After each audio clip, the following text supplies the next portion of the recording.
존재숲에 있습니다. 여도는 지금부터 플라톤 이야기 6번째 시간을 갖는데요. 이데아란 무엇인가?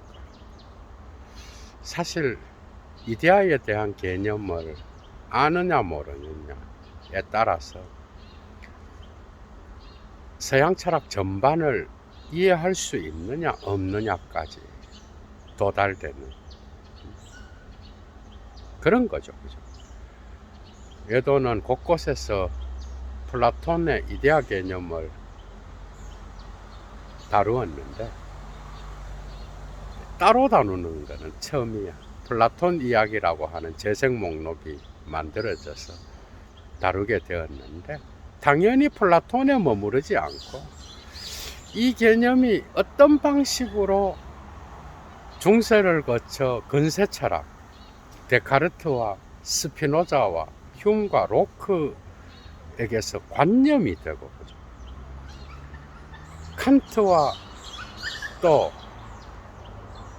헤겔을 지나면서 이념이 되고, 마르크스를 지나면서 이데올로기가 되는지, 여기까지 천착에 들어가는 거예요.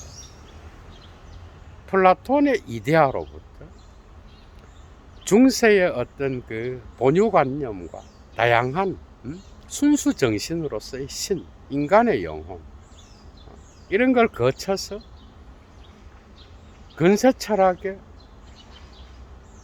본유관념, 단순관념, 복합관념, 이런 것들을 지나서 칸트의 이념, 헤겔의 이념을 지나서 마르크스의 이데올로기까지 여행하는 그런 시간이에요. 그러니까 정말 이게 중요한 거예요. 예를 들어 데리다가 자신의 초기 작품들에서 그죠, 뭐 글쓰기와 차이, 곳곳에서 나타나는 서구 형이상학을 이성 중심적이라고 할 때 그게 이데아 중심적이라. 그러니까 이 개념이 플라톤한테서는 이데아인데 근세 철학자들한테는 관념이에요. 칸트와 헤겔한테서는 이념이고, 이게 마르크스한테는 이데올로기가 되어버려요. 그러니까 이게 각각 다 다른 개념이라고 생각을 해요. 그런 사람 많죠. 그냥 뭐 플라톤의 이데아는 뭐 저 하늘에 있는 원형의 세계, 이렇게 알고 있잖아. 그죠? 그리고 관념은 또 다른 방식으로 인식론적인 표상이라든지 저 바깥에 있는 대상에 대한 어떤 관념, 그리고 지성의 사용에 의해서 복합관념이 만들어진다. 뭐 이런 거 타고날 때부터 생기는 성득적 관념으로서의 본유관념, 이런 게 이제 데카르트 책에서도 막 나와요. 아직 중세의 어떤 그런 것들을 못 벗어난 거죠. 그죠? 심지어 로크한테서까지. 이게 타블라 라사 개념까지 가잖아. 그 다음에 칸트한테서는 이념으로 가고, 개념이 아니야. 이념과 개념은 천지차예요. 칸트한테서. 헤겔한테서는 절대정신의 이념으로. 이런 것들을 전반적으로 관통해서 이해할 수 있는 게 있어야 되는 거야. 각각 철학자들마다 다르겠으니까 이게 다른 건가 이래 생각하는 거야. 여도가 오늘 뚫어드리겠습니다. 재밌겠죠, 그죠? 플라톤의 이데아. 좋아요 잊지 마시고요. 그리고 애청하시는 분들 가운데 여건이 되시는 분은 사막의 철학을 위하여 꼭 자발적 수업료 보내주시면 감사하겠습니다. 이데아는 본다라는 뜻에서 나온 개념, 이데인이라고 하는 동사에서 나오죠. 보다. 그럼 이데아는 뭐냐? 보여진 거야. 이거와 쌍을 이루는 또 다른 개념이 에이도스야. 이것도 보여진 거예요. 에이도, 보다란 뜻이에요. 그 이데인과 에이도에서 나타난 이데아와 에이도스 개념은 함께 가는 거예요. 그게 보여진 게 왜 이데아냐? 그것은 형상, 모양, 모습 이런 뜻으로 사용되는 개념이야. 그죠? 이게 이제 그리스어에서 라틴어 개념으로 옮겨지면서 라틴어에서는 이게 이데아로 가죠. 그죠? 이것도 그러니까 라틴어에서 이데아가 이제 영어로 아이디어, 또 불어로 이데, 독일어로 이데 이런 방식으로 되는 거예요.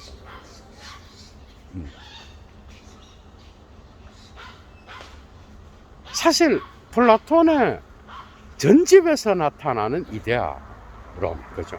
근데 이 이데아론은 대화편 곳곳에서 나오지만은 플라톤이 이게 이데아론이다 이래서 딱 정리해서 이데아론 이렇게는 말하지 않았어. 그러니까 이런 것들을 다 정리해서 이데아는 이런 거다, 이렇게 말하는 거지. 그 대화편에서 이데아론은 따로 떼갖고 말한 게 아니야. 거의 대화편 곳곳에서 나와요. 중요한 개념이, 중요한 대화편이 파르메니데스. 그 다음 다 나온다고 봐도 돼. 파이돈, 영혼 불멸을 이야기하고, 그 다음에 여기는 또 독특하게도 소크라테스의 어떤 죽음과 연관된 그런 영혼 개념의 특징이 나타나죠. 그죠? 그 다음에 메논의 노예의 어떤 기하학적 문제를 통한 이데아는 우리가 이미 알고 있다. 이런 것들이 나타나고, 티마이오스에서도 창조론에서 데미우르고스가 이데아를 본떠서 이 세계의 모든 존재자들을 만들잖아. 그죠? 그 이데아는 다 나오는 거야. 심지어 향연에서도 나타나. 아름다움 자체. 응? 이데아의 아름다움, 선의 아름다움, 신체적인 아름다움에서 정신적인 아름다움으로 가는 그 과정, 이런 것들. 당연히 국가에서는, 이 국가는요, 서양 철학 전통, 그게 서양 문화에서는 루소도 교육학의 아버지로서 그런 이야기를 했지만, 국가는, 플라톤의 국가는 교육학의 어떤 교과서와 같은 그런 작품이라고 해도 과언이 아니에요. 서양 철학을 이루고 있는 교육의 어떤 특정한 방식의 대화와 다양한 주제들이 나타나죠. 선의 이데아라든지. 목적은 선의 이데아잖아. 그래서 이데아라는 이 개념은 대화편 곳곳에서 거의 다 나온다. 이게 도대체 뭐냐? 사실 여러분들이 플라톤의 대화편을 접하지 않고 그냥 2차 자료를 접한 사람은 플라톤이 소크라테스에게만 이렇게 선생으로서 소크라테스를 많이 등장시키잖아. 그런데 사실은 자연 철학자들 가운데서 특히 파르메니데스, 헤라클레이토스, 그 다음에 피타고라스, 이런 철학자들은 플라톤에게 엄청난 영향을 미친 자들이에요. 그러니까 이 이데아 개념도 어떻게 보면은 존재론적으로는 헤라클레이토스의 영향을 받았고, 인식론적으로는 파르메니데스의 영향을 받았다고 해도 과언이야. 재미있죠, 그죠? 그러니까 여러분들이 이 개념을 인식론적이고 존재론적, 이 두 가지 관점에서 이해하지 않으면 정리가 안 된 거예요. 오늘 완전히 정리할 거예요. 서양 철학 전통에서 언어 영양사를 통하여 어떤 방식으로 이 개념이 발전해 왔는 것까지 다루니까 당연히 예도만의 클래스가 나타나겠죠. 그죠? 헤라클레이토스는 이 세계의 모든 존재자들, 만물은 유전한다 그래. 변화하지 않고 움직이지 않고 생성하지 않는 존재자는 하나도 없는 거야. 응? 그래서 만물은 유전. 만물의 원질은 불이야. 불은 계속 타는 특징이 있어.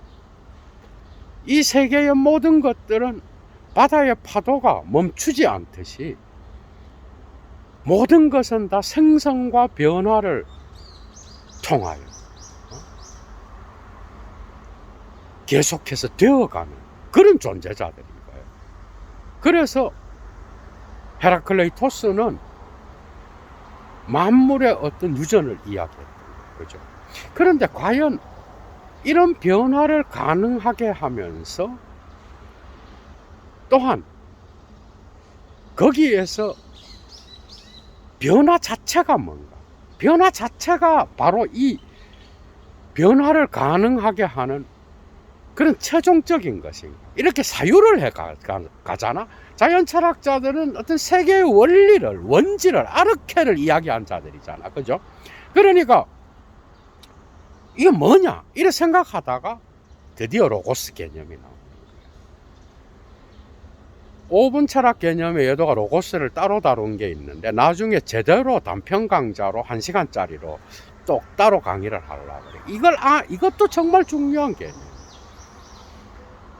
여러분들은 로고스를 말로 알고 있잖아. 그죠? 근데 이거는 뜻이 정말 많아.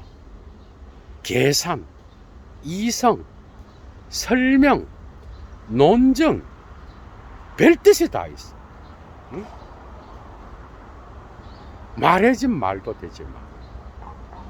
그래, 어떻게 보면 로고스가 헤라클레이토스한테서는 만물을 움직이는 원리와 같은 거야. 그게 이 로고스는 세계 원리, 우주적 원리로서 사용된 개념입니다.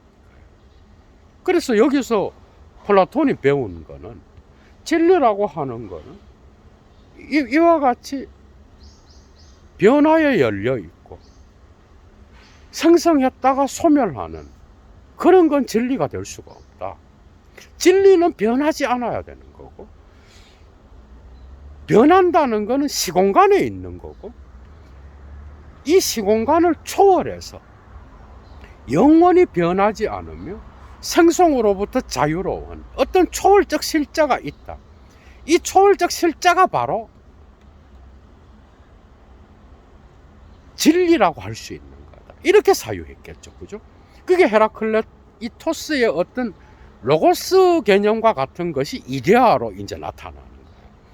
변하지 않고 무시간적이고 공간의 어떤 시간의 변화를 통한 공간의 제약을 받지 않으며 영원하고, 그래서 아름다움 자체, 선함 자체, 진리 자체, 그리고 어떤 이 세계의 모든 다른 존재자들, 이런 미덕과 관계된 것들 말고 이 모든 존재자들, 모든 나무들을 하나의 보편자로 묶을 수 있는 원형이 있다는 거. 이 모든 존재자들은 또 거기에 맞는, 그죠? 이데아의 세계의 원형이 있는 거예요. 그러니까 플라톤한테서는 어떤 이 세계의 다양한 존재자들은 복사를 한 것이요, 원형으로부터 나온 거야. 그래서 원형에 참여하고 원형을 모방한 거야. 그래서 여기에서 메텍시스, 참여하다, 분유하다, 이런 뜻이지. 그게 나누어 가진 거야. 원형을 나누어 가진 게 이 세상의 개별자들인 거야. 감각적인 거. 그래서 시간의 변화로부터 초월해 있는 게 이데아이기 때문에, 이데아는 뭐죠? 어떻게 보면은 무시간적이고 영원한 거. 그리고 무감각적이어야 돼.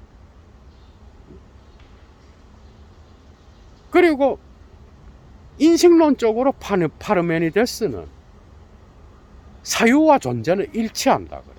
여기에서 사유는 어떤 감각을 나타내는 아이스테시스가 아니야. 이 사유는 누스야.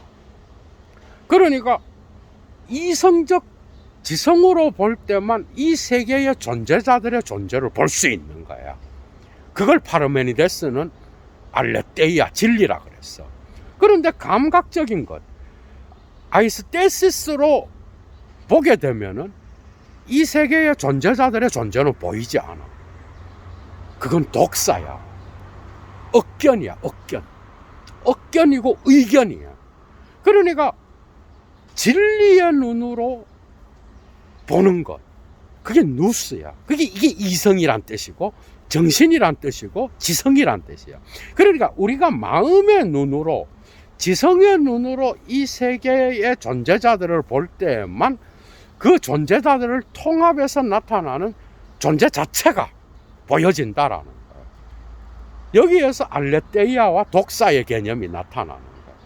그게 인식론적으로 이데아는 누스와 관계되는 거야. 이게 파르메니데스가 가르쳐 준 거예요. 그러니까 존재론적으로는 이 세계의 존재자들과 관계없이 저 세계의 원형으로서의 이데아의 세계가 있다는 거야. 실제로. 이거는 플라톤 철학한테서는 실제예요. 그 이유는 영혼이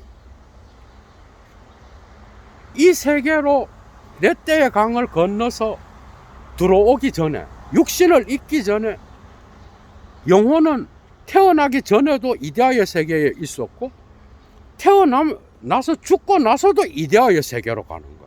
아니면 다시 또 이 세계로 내려오든지. 응?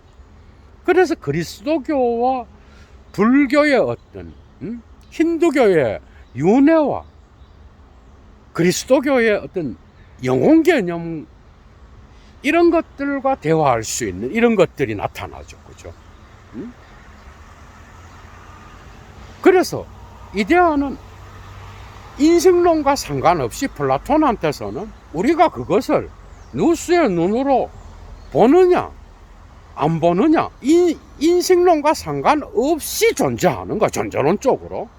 저 세계의 원형이야.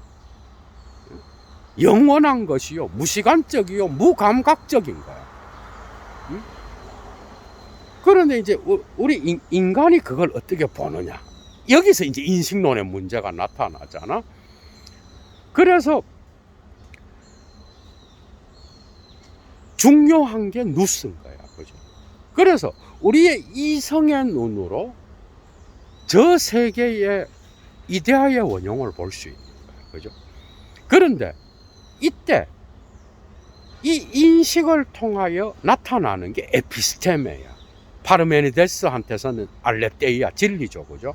그러니까 우리의 이성의 눈, 지성의 눈, 마음의 눈으로 존재자들을 보게 될, 그리고 이것을 탐구를 통하여, 그리고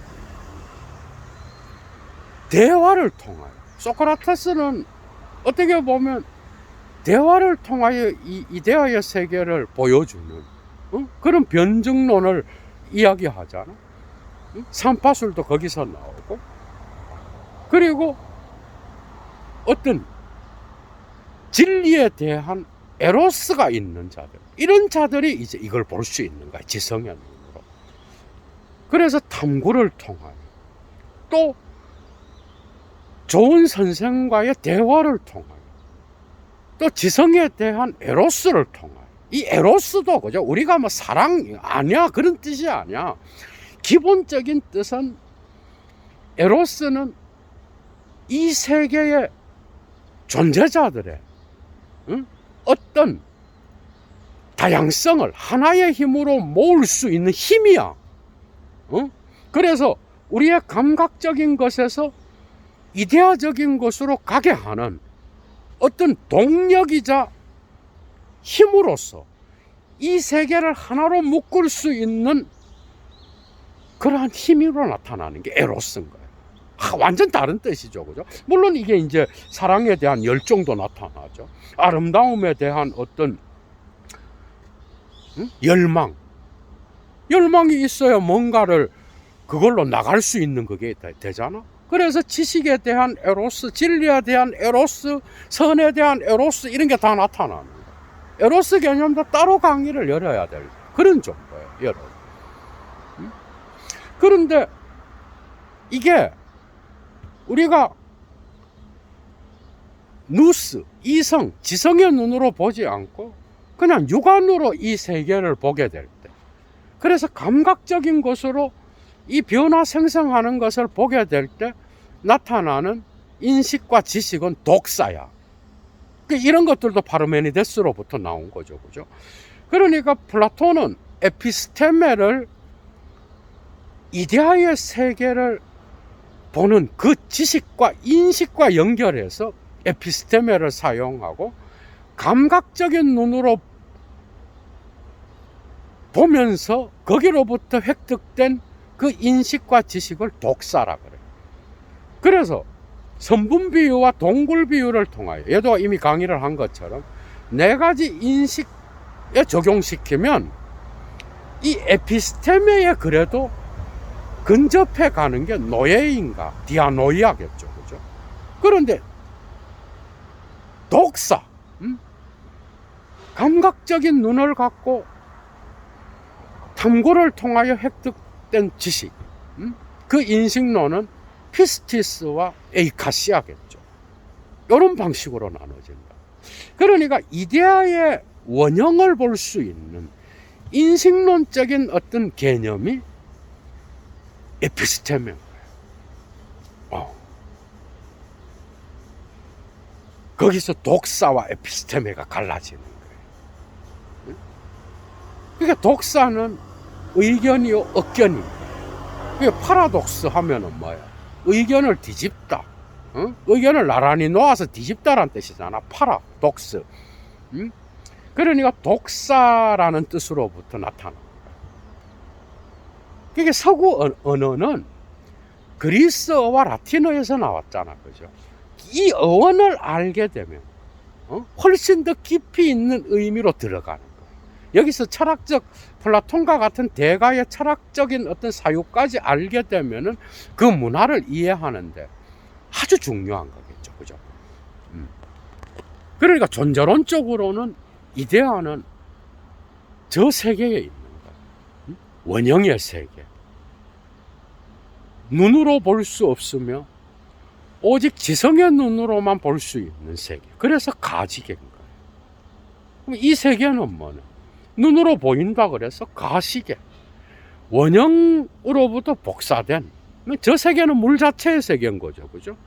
이 세계는 뭐예요? 현상계인 거야. 그래서 감각적으로 느껴서 나타나는 세계라 그래서 감각계라 그러기도 해. 그게 이데아를 아느냐 모르느냐에 따라서 서양 철학의 개념들이 막 엄청나게 뒤섞여 있는 거야.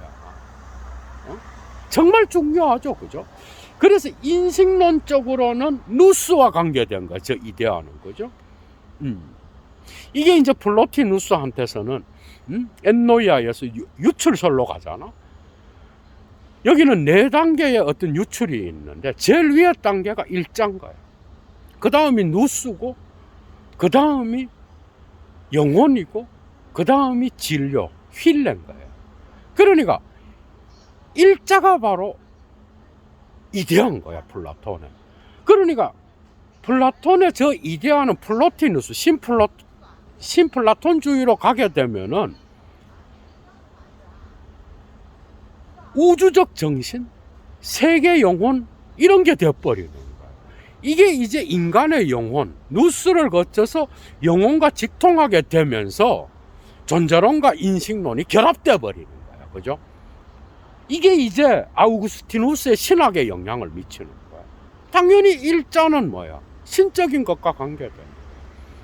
그래서 고백록에서 아우구스티누스는 어떤 이런 감각적인 죄성, 육체성으로부터 벗어나서 네가 신적인 것을 경험하고 그 안에서 어떤 영혼의 구원을 얻기 위해서는 네 내면으로 깊이 들어가라는 거야. 이해가 되죠? 이러면서 시간론을 이야기하잖아.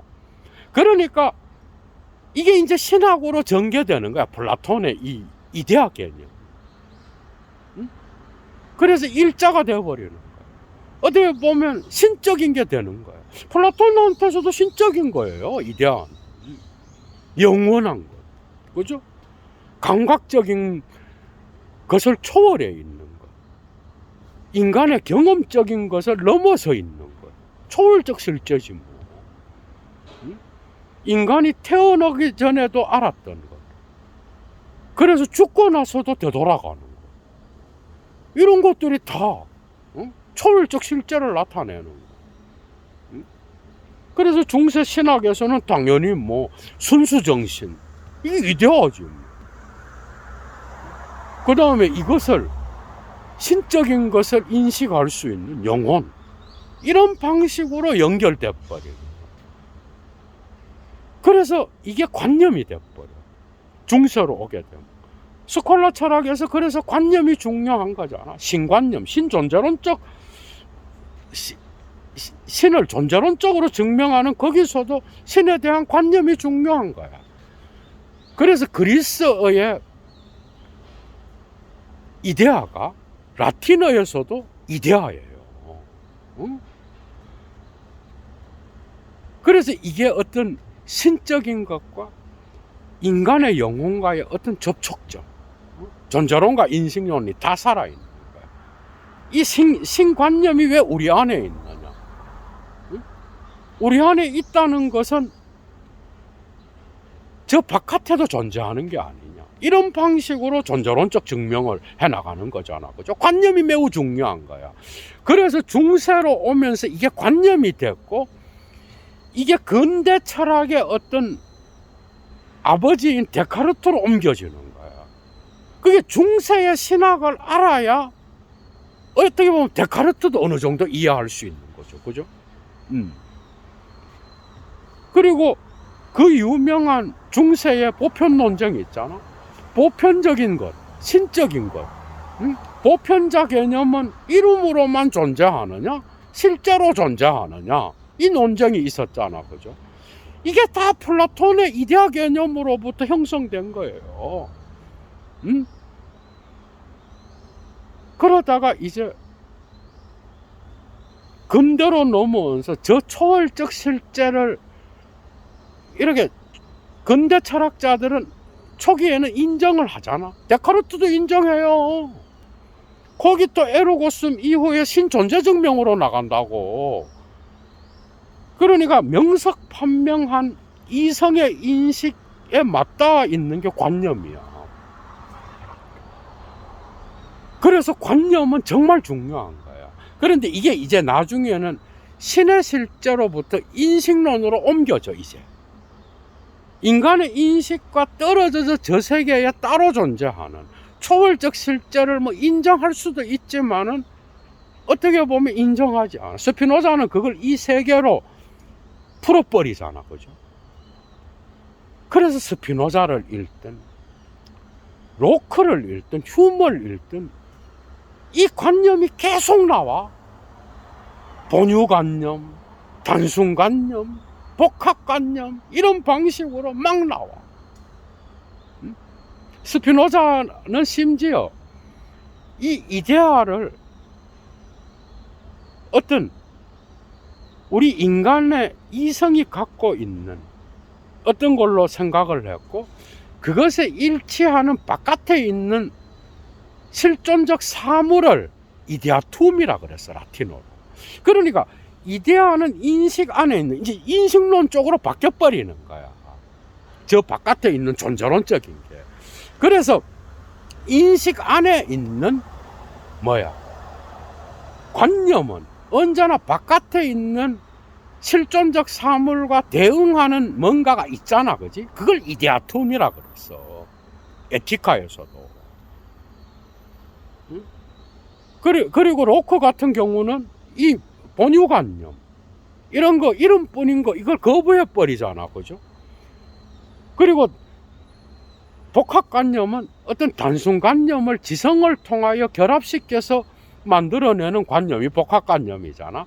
그래서 이런 방식으로 플라톤의 이데아가 중세를 거쳐 근세 철학자들한테 관념이 돼. 근데 이게 칸트한테서는 이념이 되어버려. 천지차이예요. 이런 것들을 모르고 정리가 안 돼 갖고 있으면 서양 철학을 하기가 정말 어렵지, 그죠? 응? 근데 칸트는 뭐야? 이념은 이성과 관계된 거야. 그런데 오성은 뭐야? 페르슈탄트는 개념과 관계된 거라고. 개념과 이념은 천지차이예요. 그러니까 오성의 범주로서의 개념, 이거는 이론 이성이 관계하는 어떤 뉴턴의 인과율적 세계에 묶여있는, 그래서 부자유한 감각 직관의 어떤 영향을 받는, 그게 바로 개념인 거야. 그것과 관계하는 게 물론 선험적 형식으로서 주어져 있죠. 응? 그런데 이념은 뭐냐? 그게 베그리프가 개념이고 이념은 이데인데, 이념은 언제나 이 오성적 개념을 넘어서려는 특징을 갖고 있어. 그래서 이것은 이율 배반을 일으키는 동기가 되잖아, 칸트한테서. 그래서 이념은 이성적인 것과 관계된 거야. 다시 말하면 신, 영혼 불멸, 자유, 이런 개념들은 결코 오성이 잡아낼 수 없는 개념들인 거야. 그 이유는 왜 그렇죠? 감각 직관을 통해서 들어온 게 아니야. 응? 그러니까 이율 배반을 일으키는 거야. 응? 여기서 물 자체와 현상이 나누어지죠. 그죠? 그래서 물 자체의 세계는 도덕 법칙을 통하여 이러한 이념적인 것을 실현할 수 있는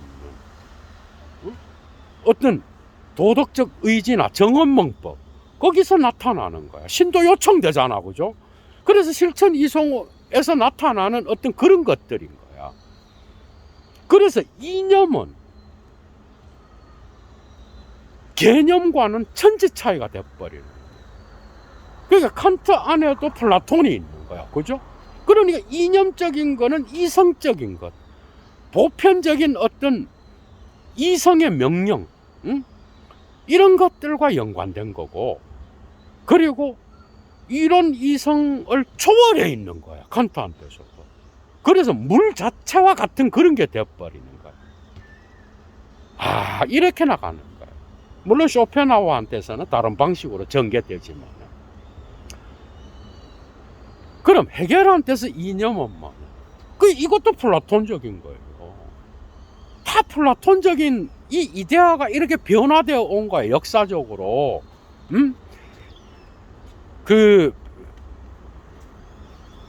헤겔한테서는 이 이념이 절대정신의 어떤 이념으로 나타나는 거예요. 순수 정신은 이념이에요. 그런데 이거는 신적인 정신이요, 논리학에서도 그렇게 나타나잖아. 그리고 이것은 그냥 신의 순수 정신으로서, 절대 정신으로서 그냥 자기 안에 머물러 있는 게 아니라, 헤겔한테서도 이것은 철저하게 이 세계의 비얼클리히카이트, 현실성과 관련된 거예요.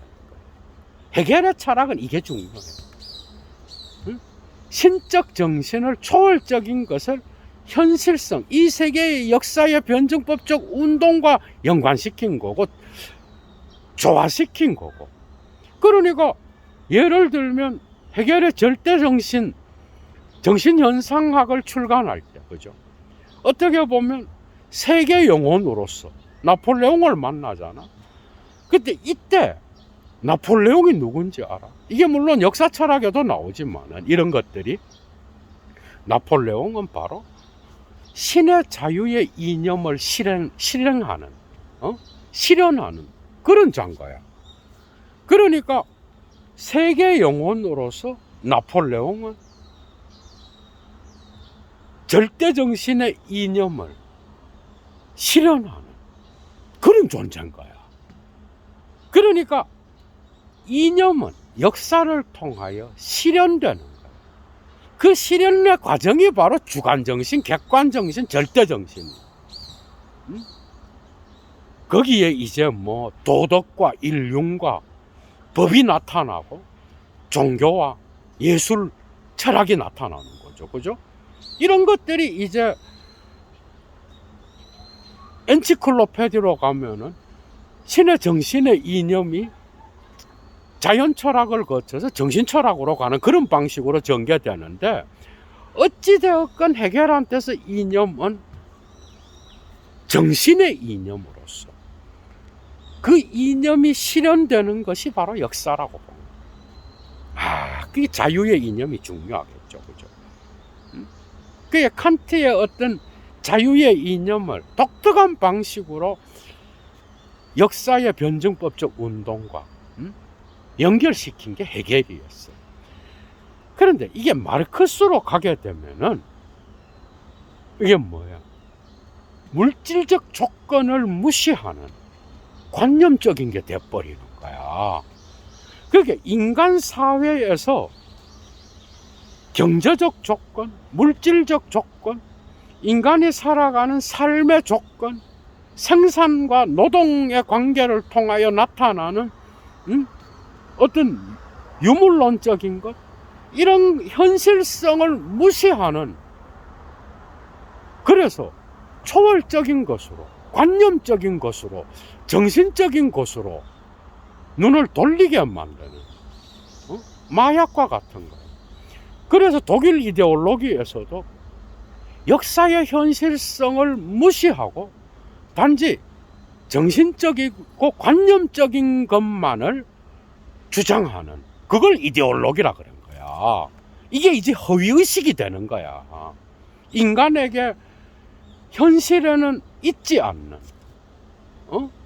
어떤 꿈과 같은 것을 계속 심어주면서 인간이 현실을 못 보게 하고 현실감 못 만나게 하는 그런 허위의식이 바로 이데올로기란 개념과 연결된 거예요. 그러니까 플라톤의 초월적인 거를 비판하는 거죠. 어떻게 보면은 해겔한테서 나타난. 그럼에도 불구하고 마르크스한테서 해겔은 정말 중요하죠. 그죠? 이미 여도가 마르크스 강의도 단편 강좌로 10개를 묶어놨잖아. 이런 방식으로 서양 철학은 뭐예요? 플라톤의 이데아를 각 시대마다 다르게 해석하면서 관념으로 해석하기도 하고 이념으로 해석하기도 하면서 이게 나타났다라. 그래서 플라톤의 이데아가 어떤 역사적 과정을 거쳐서 마르크스의 이데올로기의 개념도 이데아 플러스 로고스예요. 그게 이데올로기잖아. 관념적인 생각만으로 현실 속에서는 존재하지 않는, 그래서 현실성의 어떤 물질과 만날 수 없는 그런 현실성이 전혀 없는, 그래서 머릿속에만 있는 관념, 이런 것들이 이데올로기와 연결되고 심지어 현실적인 것을 왜곡시키는 어떤 그런 생각과도 연관된 게 이데올로기죠. 마지막입니다. 그러면 플라톤한테서 어떤 방식으로 이 이데올로기, 아니 이데아라는 개념이 획득되는가 하면, 그것은 우리가 지성의 눈을 갖고 보는 훈련을 해야 되지만 좋은 선생을, 그리고 어떤 여기에 대한 에로스를 가져야 돼. 열정을 가져야 되고 어떤 지성을 향한 힘을 모아야 되는 거예요. 그래서 탐구 정신을 통하여 나타나야 됩니다. 그래서 이데아의 어떤 것은, 진리는 교육적인 것과 연결되었던 거예요, 여러분. 재미있죠, 그죠? 그래서 어떻게 보면 저 신의 세계가 부정되면서 근대로 오면서는 이게 인간의 인식론적인 것으로만 이제 나타나는 게 되어버린 거. 밖에 있는 존재론이 사라져 버렸으니까. 그래서 니체가 신은 죽었다에서 터툴리안의 그 지평선 개념을 갖고 와서 우리는 어디로 가고 있는, 저 지평선에 어떤 신적인 것. 지평선은 뭐야? 지평선 위에 거는 플라톤적인 거지. 뭐 플라톤의 신이잖아, 그죠? 그 신적인 것을 없애버릴 수 있는 스폰지나 지우개를 누가 주었단 말인가. 이제 이런 것들이 니체 노트에서 삭제되기도 하고 이랬는데, 예도가 신은 죽었다라는 그 강의를 벌써 2개나 했죠. 니체 단편 강좌에 가면 볼 수가 있는데, 거기 참조하시면 돼요. 그러니까 이 플라톤의 이데아는 거죠.